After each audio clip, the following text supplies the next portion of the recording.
Et à 7h46, c'est Pierre Otus, le directeur général de l'Union nationale des propriétaires immobiliers, qui est avec nous ce matin. Bonjour. Bonjour. Alors on a plein de questions à vous poser sur l'immobilier, ça nous passionne toujours autant. La première, c'est certains réseaux immobiliers, notamment Century 21, ont relevé que le marché immobilier s'était un peu tassé cet été. On avait eu un premier semestre assez euphorique, on était même surpris. Est-ce que vous pensez qu'à un moment donné, ce marché immobilier va se calmer tant en quantité qu'en prix ?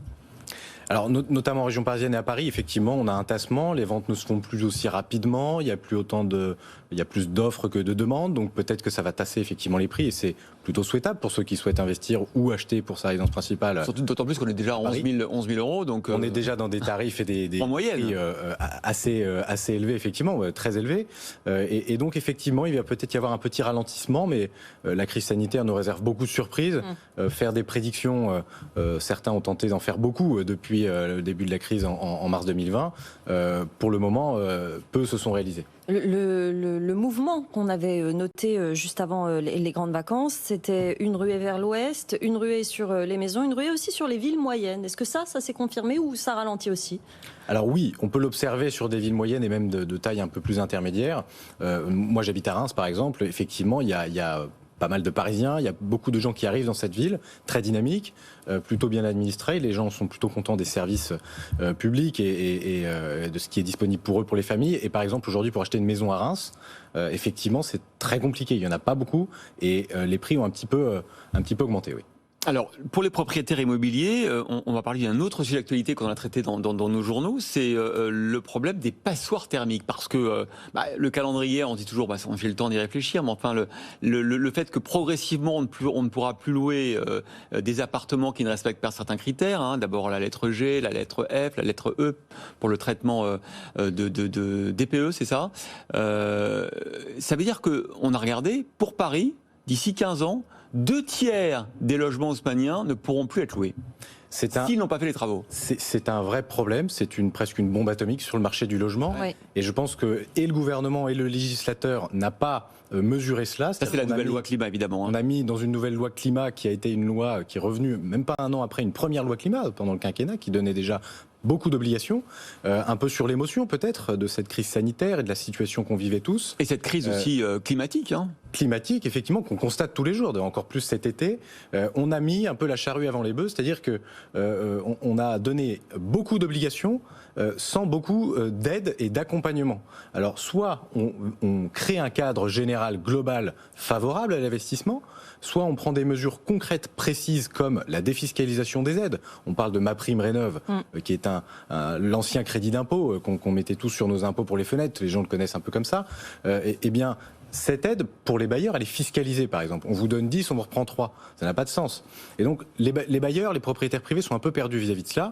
Et il est important de mesurer l'impact sur l'offre locative concrète pour que les gens soient logés, tout simplement. C'est à tous les niveaux qu'il faut réellement mettre des mesures très concrètes. C'est au niveau de est-ce qu'on rénove l'extérieur des bâtiments, on en parlait tout à l'heure, ou l'intérieur. Et là, on prend des mètres carrés sur la surface achetée. Il faut également redire ce que c'est qu'un DPE, parce que le DPE aujourd'hui est fait de certaines façons. Ouais. Il faut aller chercher les papiers. Si on n'a pas les papiers, si l'immeuble est ancien, alors là on met une note approximative et après s'il y a un problème, ça retombe sur le diagnostiqueur. Bref, il faut vraiment préciser à tous les niveaux comment on applique cette loi climat. Tout à fait. Et vous disiez ça retombe sur le diagnostiqueur. Oui, en partie, mais ça retombe sur le propriétaire. Qui va se retourner derrière sur le diagnostiqueur. Potentiellement, effectivement. Parce que le DPE, qui était une notice informative précédemment, est devenu quelque chose d'opposable. Opposable, c'est très simple, c'est-à-dire qu'on peut le porter devant les tribunaux et dire je suis pas d'accord avec ce DPE et je me retourne contre le vendeur dans le cas d'une vente, d'une transaction, ou contre le bailleur dans le cas d'une location. Et donc je demande une baisse de prix. Et je demande une baisse de prix. En tout cas, je demande des contreparties et que le DPE soit refait, etc., etc. Et donc il y a une incidence énorme. Il y a une source de contentieux assez importante parce qu'entre le locataire qui va se retourner contre le propriétaire contre le diagnostiqueur et puis si le notaire est mis dans la partie, ça risque d'être un peu complexe. Et donc cette fiabilisation du DPE, elle est très bien. Son opposabilité, on n'y est pas forcément favorable, nous, à l'UNPI, parce que ça n'a pas forcément d'utilité. Mais l'objectif est clair. rénover les logements, la qualité du bâti, la qualité des logements qui sont loués et le quotidien des gens, ça c'est très important. D'expliquer aux propriétaires qu'on va sauver la planète simplement en rénovant les logements.